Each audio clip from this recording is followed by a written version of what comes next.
Good morning, students. Welcome to IT class 9C, chapter Digital World, part 3 by your Neeraj sir. This video will complete this chapter, that is the chapter Digital World. So, students, earlier I have taught you about the history of Internet, the terms related to Internet, and various topics related to digital world. Now we are going to discuss a topic related to digital world, that is speech synthesis.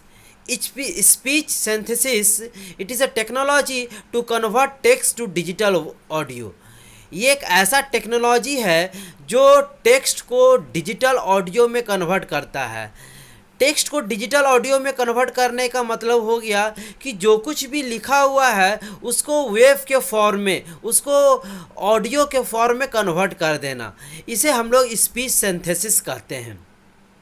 जैसे इसका एक example आप ले सकते हैं कि आप website पे कुछ सर्च करते हैं गूगल पे जाके, तो कभी कभी उसमें कुछ वो टेक्स्ट लिखा हुआ रहता है, उसको वो बोलता है, that is called digital audio. और जो टेक्स्ट लिखा रहता है उसको वो कन्वर्ट करके ऑडियो के रूप में बोलता है गूगल, तो that is called speech synthesis. ये स्पीच सिंथेसिस कहलाता है। It is a part of digital world. Now there is another term called speech recognition. Speech recognition means it is a technology that converts speech into text. ये एक ऐसा technology है जो speech को text में convert कर देता है। स्पीच को टेक्स्ट में कन्वर्ट कर देना मतलब जो कुछ भी आप बोल रहे हो उसको वो वर्ड में, उसको वो अल्फ़ाबेट्स में लिख दे, that is called speech recognisation. इसका एक बहुत ही बड़ा और अच्छा एग्जाम्पल आपके व्हाट्सअप में मिलेगा। जब आप व्हाट्सअप में ऑडियो ऑन करके कुछ बोलते हो और जब बोलने के बाद वो क्या करता है, जैसे मैंने बोला दिस इज़ ए बॉय, तो वो मैं दिस इज़ ए बॉय बोला तो ऑडियो क्या क्या रिकॉर्ड करके और टेक्स्ट के रूप में लिखा जाता है दिस इज़ ए बॉय। तो ये जो टेक्नोलॉजी है, जो इस तरह का जो हमारे हाईटेक टेक्नोलॉजी जो रिकॉग्नाइज कर रहे हैं, इसे हम स्पीच रिकॉग्नाइजेशन बोलते हैं, जिसके हेल्प से हम कुछ बोले और वो टेक्स्ट के रूप में कन्वर्ट होते चला जाए, ये स्पीच रिकॉग्नाइजेशन है। और इससे पहले मैंने आपको बताया कि मैं कुछ लिखूं और उसको वो ऑडियो के रूप में बोल दे, ये स्पीच सिंथेसिस कहलाता है। नेक्स्ट, यो digital video technology. Digital video technology क्या है? Digital video technology, it is use to record the video in a digital format. ये रिकॉर्ड करता है वीडियो को in digital format on a digital storage device and edit it on computer by using video editing software. कहने का मतलब है कि digital video technology एक ऐसा टेक्नोलॉजी है जिसके हेल्प से हम लोग वीडियो को रिकॉर्ड करते हैं, और वीडियो रिकॉर्ड जो भी होता है आज के समय में वो डिजिटल फॉर्मेट में होता है, एनालॉग फॉर्मेट में नहीं। एनालॉग फॉर्मेट का मतलब हो गया वेव के फॉर्म में। तो डिजिटल फॉर्मेट में जो भी हम वीडियो रिकॉर्ड करते हैं, जैसे मैं आपके सामने ये वीडियो रिकॉर्ड कर रहा हूँ, तो ये वीडियो जो रिकॉर्ड कर रहा हूँ ये एक डिजिटल वीडियो हो गया, डिजिटल फॉर्मेट का वीडियो हो गया। इसको फ्यूचर में हम चाहे तो क्रॉप कर सकते हैं, एडिट कर सकते हैं और सेव कर सकते हैं अपने कंप्यूटर के स्टोरेज डिवाइस पे, एडिट कर सकते हैं एडिटिंग सॉफ्टवेयर से। ये आपका डिजिटल वीडियो टेक्नोलॉजी का कॉन्सेप्ट है। अब इसी में आता है टाइप ऑफ कॉम कॉर्डर। कितनी तरह का कॉम कॉर्डर होते हैं? कॉम कॉर्डर मतलब हो गया कि रिकॉर्डिंग का जो डिवाइस आता है, जो इलेक्ट्रॉनिक डिवाइस आता है जिसकी हेल्प से हम रिकॉर्डिंग कर सकते हैं, वो कितने तरह का होता है? तो दो तरह का, एक होता है एनालॉग कैम कॉर्डर और दूसरा आता है डिजिटल कैम कॉर्डर। तो एनालॉग कैम कॉर्डर मतलब जो कुछ भी रिकॉर्ड होगा वह वेव के फॉर्म में होगा, not in the digital format. मतलब उसको आप कभी फ्यूचर में इसको एडिट करना चाहें तो कर सकते हैं, बट उतना इजी नहीं। जो सॉफ्टवेयर आपको अवेलेबल है साइट पर, डिफरेंट साइट पर, उसके हेल्प से आप कर सकते हैं, बट इसमें ये फंक्शनलिटी अवेलेबल नहीं है। तो एनालॉग camcorder होते हैं क्या, it records and store video on analog format which can be stored on a tape. Tape में, जैसे कि मैग्नेटिक टेप आप देखे होंगे, या आपके घर में जो आपसे फादर होंगे वो जानते होंगे कि पहले मैग्नेटिक टेप चलता था जिसमें रिबन लगा होता था और उसमें ही रिकॉर्ड होता था, जो कुछ हम कहते थे गाते थे कुछ रिकॉर्ड करना रहता था तो उसमें ही उस रिबन में रिकॉर्ड होता था इन द फॉर्म ऑफ वेव के फॉर्म में, दैट इज कॉल्ड एनालॉग के फॉर्म में वो रिकॉर्ड होता था।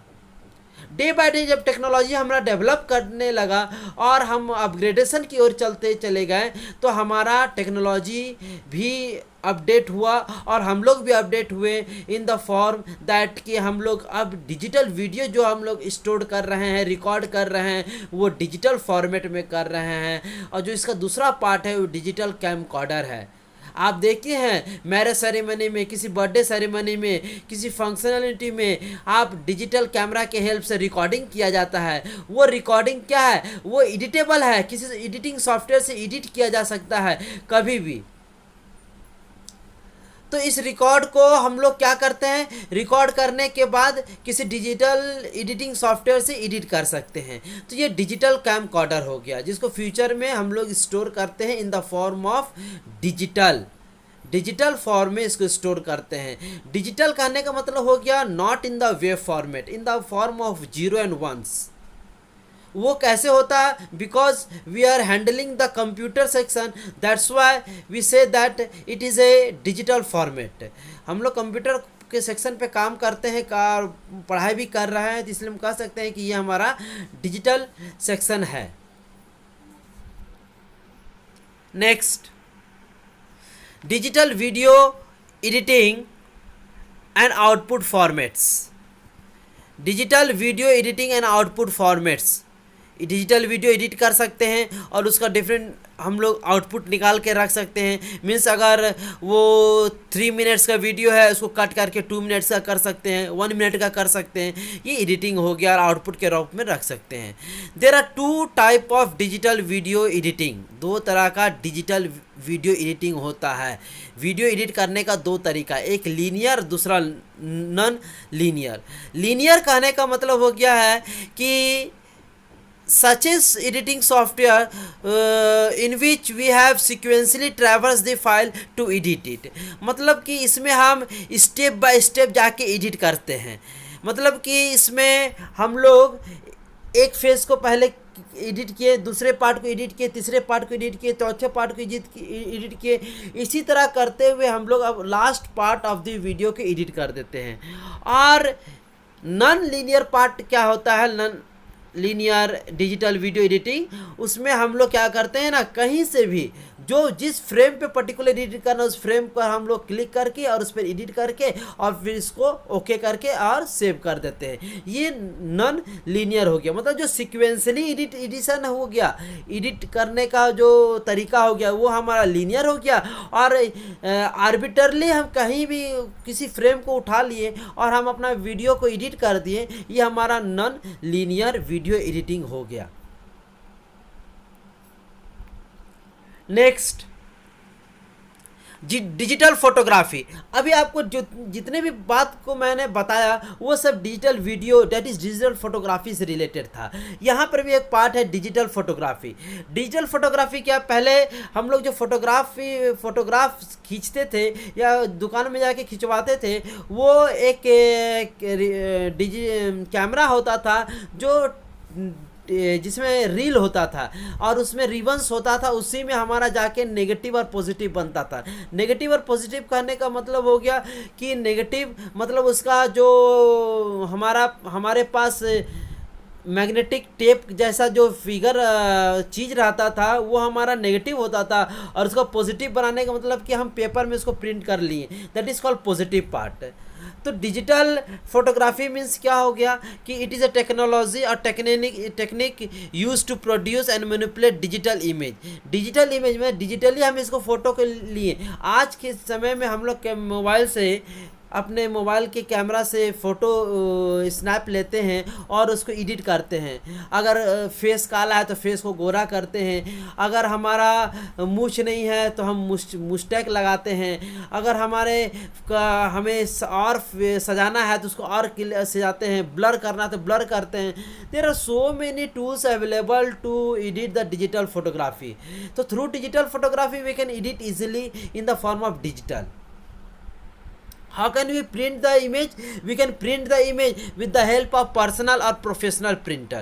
एक इसके लिए एक प्रिंटर आता है, not similar, we can say not similar to paper printer, but more or less it is similar to paper printer. Paper printer जैसा ही रहता है, जैसे पेज हम प्रिंट करते हैं उसी के जैसा रह सकता है, मगर हम कह नहीं सकते हैं कि ये पूरा ही सिमिलर है, कुछ कुछ उससे मिलता जुलता है, क्योंकि वो उस प्रिंटर से हमें उसका पेपर जो होता है उसका डिफरेंट होता है, उस डिफरेंट पेपर के हेल्प से थोड़ा थिक पेपर होता है, वन साइड हमारा रफ होता है, वन साइड हमारा शाइनिंग पेपर होता है, शाइनिंग लेयर होता है, जिससे हम फ़ोटो को प्रिंट आउट करते हैं। तो प्रोफेशनल और पर्सनल प्रिंटर भी आता है, इसके लिए आप यूज़ कर सकते हैं, जो डिजिटल फोटोग्राफ है इसको प्रिंट करने के लिए। और हम लोग देखते भी हैं कि जनरल हम लोग फ़ोटो खिंचवाते हैं तो इसी की हेल्प से डिजिटल फोटोग्राफ जो हमारा खींचा जाता है उसको हम लोग प्रिंट करवाते हैं दुकान में, तो वो प्रोफेशनल हो गया, घर में रखते वो पर्सनल प्रिंटर हो गया। नेक्स्ट, अब हम लोग आते हैं डिजिटल वर्ल्ड में ही कुछ थ्रेड्स के बारे में। थ्रेड्स कहने का मतलब हो गया आईटी थ्रेड्स। ये आईटी इंफॉर्मेशन टेक्नोलॉजी की दुनिया में, टेक्नोलॉजी के समय में कौन कौन सा थ्रेड्स है, मतलब कौन कौन सा वायरस अफेक्ट करता है हमारे टेक्नोलॉजी को, कौन कौन सा हमारे पास थ्रेड्स है अवेलेबल। तो हमारे पास there are so many threats available, that is virus in the form of virus. Virus सबसे बड़ा ही थ्रेड्स है। वह इसी वायरस का अलग अलग रूप है, जैसे वॉर्म है, ट्रोजन हॉर्स है, स्पाईवेयर है, थेफ्ट है, सो मेनी malware है। There are so many IT threats nowadays available, and how we save ourselves, save the computer from IT threats. What measure we take to protect ourselves from the IT threats. So there are so many points also available. Let we discuss one open. Let us discuss first of all IT threats, then after discuss the preventive measures that should be taken regarding the IT threats. IT threats के बचाव कि हम कैसे बचे IT thread से, इससे related कौन कौन सा प्रिवेंटिव मेजर लिया जाए उसके लिए भी हम लोग पढ़ेंगे। Let us first study about the IT threads. तो इसमें वायरस के बारे में जान रहे हैं कि वायरस क्या होता है। तो वायरस एक मैलिशियस प्रोग्राम है that seeks our computer as a real virus. जो रियल वायरस हमारे जैसे हमें बीमार करते हैं, उसी तरह एक वायरस भी है जो कंप्यूटर वायरस कहलाता है, जो हमारे सिस्टम को हैम्पर करता है, हमारे सिस्टम को सीक कर देता है, बीमार कर देता है, हमारा सिस्टम स्लो हो जाता है। ये हमारा क्या कहलाता है, मैलिशियस एक प्रोग्राम है जिसे हम लोग वायरस के रूप में जानते हैं।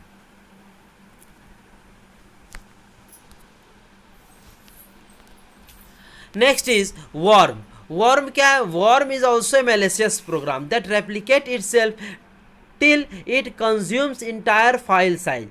वर्म भी एक तरह का वायरस है, मगर इसका काम कुछ अलग है। ये क्या करता है कि अपने आप को रेप्लिकेट करेगा। रेप्लिकेट मीन्स कि अपने आप को ये बढ़ाता है, अपने आप को ये डबल ट्रिपल करते चला जाता है। तब तक करता है रेप्लिकेट जब तक ये पूरा फाइल साइज को ख़त्म ना कर ले, पूरे फाइल में वो वायरस लग ना जाए, इफेक्ट ना पहुंचा दे। तब तक ये अपने आप को क्या करता है ना, रीबर्थ करते रहता है, रेप्लिकेट करते रहता है। अगर आपके पास 5 GB का हार्ड डिस्क है तो ये 5 GB का हार्ड डिस्क तब तक ये वर्म उसमें ज़िंदा रहेगा जब तक 5 GB का मेमोरी को वो कंज्यूम ना कर जाए। इस तरह का वायरस जो इफेक्ट पहुंचाता है वो मैलिशियस प्रोग्राम होता है, और इस तरह का वायरस को हम वर्म कहते हैं। ट्रोजन हॉर्स क्या कहलाता है? ट्रोजन हॉर्स एक इन्फेक्शियस प्रोग्राम है, ये भी एक मैलिशियस प्रोग्राम है, इन्फेक्शियस प्रोग्राम है, which works in the background of the computer system, जो हमारे कंप्यूटर सिस्टम के बैकग्राउंड में रह के काम करता है, and silently infects the computer system unlike worm that don't replicate itself, it comes with games. कहता है कि ट्रोजन हॉर्स क्या है ना, कि जब हम लोग गेम खेलते हैं या गेम कहीं से डाउनलोड करते हैं, किसी से कॉपीराइट करके लाते हैं, तो वहाँ से ये वायरस इफेक्ट आता है, और हम लोग क्या करते हैं, हमारा सिस्टम हमारा बीमार हो जाता है, सीक हो जाता है, और साइलेंटली इन्फेक्ट करते रहता है, धीरे धीरे धीरे धीरे हमारे सिस्टम को क्या करता है, डैमेज करते चला जाता है।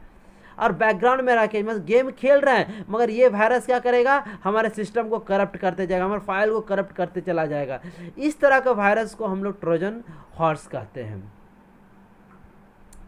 नेक्स्ट इस वायरस में एक आता है स्पाईवेयर। स्पाईवेयर है कि बिना आपके कंसेंट से आपका इंफॉर्मेशन कलेक्ट करता है कंप्यूटर से, बिना यूज़र के कंसेंट से, बिना यूज़र के आदेश से उसके सिस्टम का इंफॉर्मेशन को कलेक्ट करना और उसका यूज़ करना अपने पर्पस के लिए, that is called spyware. Spyware कहने का मतलब होता है एक जासूस, मतलब जासूस के रूप में आपके सिस्टम में रहेगा और बिना आपके आदेश से वो सारा इंफॉर्मेशन कलेक्ट करते चला जाएगा और करके आपके सिस्टम को इन्फेक्ट कर देगा, आपके सिस्टम को बीमार कर देगा, डैमेज कर देगा, करप्ट कर देगा। ये स्पाईवेयर का काम हो गया। Next that is theft. Stealing of any components is known as theft. हम लोग जानते हैं चोरी क्या है, कि किसी का कंपोनेंट, किसी कोई सामान चुरा लेना थेफ्ट कहलाता है। इसी तरह बिना किसी के कंसेंट से हम कोई सामान को कंप्यूटर में सॉफ्टवेयर के रूप में हैक कर लें, दैट इज कॉल्ड थेफ्ट कहलाता है। इसी तरह हैकिंग भी एक टर्म है जो वायरस का रूप लेता है। क्रैकिंग भी एक हमारा टर्म है जो वायरस का रूप है। तो there are so many terms that related to virus. Now, what are the preventive measure of protection which we take against human threats? जो हमारा थ्रेट्स है, आईटी सेक्टर में जो थ्रेट्स है, उससे बचने के लिए हम कौन कौन सा प्रोटेक्शन ले सकते हैं? तो है सबसे पहला एंटीवायरस, आपको एंटीवायरस यूज़ करना है। दूसरा है फायरवॉल यूज़ करना। फायरवॉल एक सॉफ्टवेयर है जो आपके सिस्टम में इनबिल्ट होता है, सिर्फ उसे ऑन करने और ऑफ करने की ज़रूरत होता है। आप ऑन कर दीजिएगा तो आपके सिस्टम में अगर एंटीवायरस नहीं भी है तो भी आपको सिस्टम को वो प्रोटेक्शन देगा। 100% तो नहीं देगा, मगर कुछ परसेंटेज तक वो आपके सिस्टम को प्रोटेक्शन देगा। They protect our system from the entrance of the virus। Virus के एंट्रेंस से रोकता है। डाटा बैकअप कैसे बच सकते हैं? आप लगता है कि हमारे सिस्टम में कभी वायरस लग सकता है तो अपने डाटा का बैकअप बना के रख लीजिए, सीडी में, हार्ड डिस्क में, एक्सटर्नल हार्ड डिस्क में, पेन ड्राइव में, कहीं भी आप रख सकते हैं। इनक्रिप्शन ऑफ डाटा, आपको लगता है कि मेरे डाटा का कोई हैक ना कर ले, उसको ओपन ना कर ले, इसके लिए आप उसमें क्या कर सकते हैं, इनक्रिप्ट कर सकते हैं, लॉक लगा सकते हैं। फोल्डर लॉक होता है, फाइल लॉक होता है, आप उसमें लगा दिए फोल्डर लॉक, तो इनक्रिप्ट हो गया। Encryption means to lock and decryption means to unlock it. Next one is authorization. मतलब ऑथराइजेशन का मतलब हो गया to be a valid pass user ID. एक वैलिड यूज़र आईडी हम लोग देते हैं। Authentication, to have a valid password, और वैलिड पासवर्ड किसी चीज़ के लिए देते हैं। क्या होता है, कभी हम कहीं किसी प्लेटफॉर्म पे एंटर करते हैं और किसी भी सॉफ्टवेयर पे एंटर करने से पहले हम लोग को, या कहीं लॉगिन करने से पहले हम लोग बोलता है कि अपना यूज़र आईडी डालिए और अपना पासवर्ड डालिए। एज़ फॉर एग्जांपल हम जीमेल में ही एंटर करते हैं, हम आपकी जीमेल में एंटर नहीं कर सकते हैं क्योंकि आपका जीमेल एक वैलिड यूज़र आईडी से और एक वैलिड पासवर्ड से प्रोटेक्टेड है, तो वहाँ पे वायरस लगने का संभावना कम है। तो ये सारा कुछ मेजर्स, प्रोटेक्शन मेजर्स था जिसे हम लोग ले अपने पास रखेंगे तो हमें थ्रेट से बचा जा सकता है। Best practices for online transaction. Online transaction के लिए कैसे हम लोग बच सकते हैं कि ऑनलाइन ट्रांजैक्शन कर रहे हैं और उसमें वायरस से कैसे बचा जा सकता है। तो इसके लिए एक आता है secure socket layer protocol. Secure socket layer protocol, जिसे SSL कहते हैं। ये एक ऐसा प्रोटोकॉल लेयर है जो आपको सिक्योरिटी प्रोवाइड करता है। किसी तरह का ट्रांजैक्शन करने के समय में गेटवे मिलता है, जो गेटवे आपको प्रोटेक्शन प्रोवाइड करता है कि बीच में ऐसा नहीं कि आप पैसा ट्रांजैक्शन कर रहे हैं, किसी तरह का ऑनलाइन ट्रांजैक्शन कर रहे हैं और आपका पैसा बीच से ही कोई उठा लिया, हैक कर लिया। तो ऐसा करने से रोकता है। थ्रेट मॉडल एक ऐसा मॉडल है जिसके हेल्प से हम लोग क्या करते हैं ना कि कौन कौन सा थ्रेट किस जगह पे लग आ सकता है, उसके लिए कौन सा हम लोग प्रोटेक्शन ले सकते हैं, ये थ्रेट मॉडल में बताया जाता है। ऑडिटिंग एंड डिजिटल सिग्नेचर मतलब कि आप कुछ बोल करके अपने भाषा से अपने सिस्टम को, अपने फाइल को लॉक कर दिए। कैसे बोला जाता है कि बायोमेट्रिक सेंसर से, बायोमेट्रिक सिस्टम से हम लोग अपने फाइल्स को लॉक कर सकते हैं। आई का इरिस से, अपने हार्ट स्कैन करके, अपने पाम को स्कैन करके, इस तरह से हम लोग ऑडिटिंग की हेल्प से कर सकते हैं। डिजिटल सिग्नेचर की हेल्प से कर सकते हैं। अपना सिग्नेचर हम लोग हाथ से साइन करते हैं पेपर पे, तो वो सिग्नेचर हमारा पेन पेपर सिग्नेचर हो गया। बस यही सिग्नेचर डिजिटल फॉर्म में हम लोग देते हैं, तो हम लोग ऑनलाइन ट्रांजेक्शन प्रोटेक्शन में आ सकते हैं। Thanks for watching this video. Now chapter digital world is completed. इस वीडियोस से इस वीडियो के हेल्प से ये चैप्टर जो डिजिटल वर्ल्ड है वो कंप्लीट हो चुका है। इसका नोट्स मैं भेज रहा हूँ और आप लोग इसका नोट्स को नोट डाउन करिएगा और इस वीडियो को 1 टाइम 2 टाइम इसको वॉच करिएगा ताकि आपको समझ में आए। Till thank you and good bye.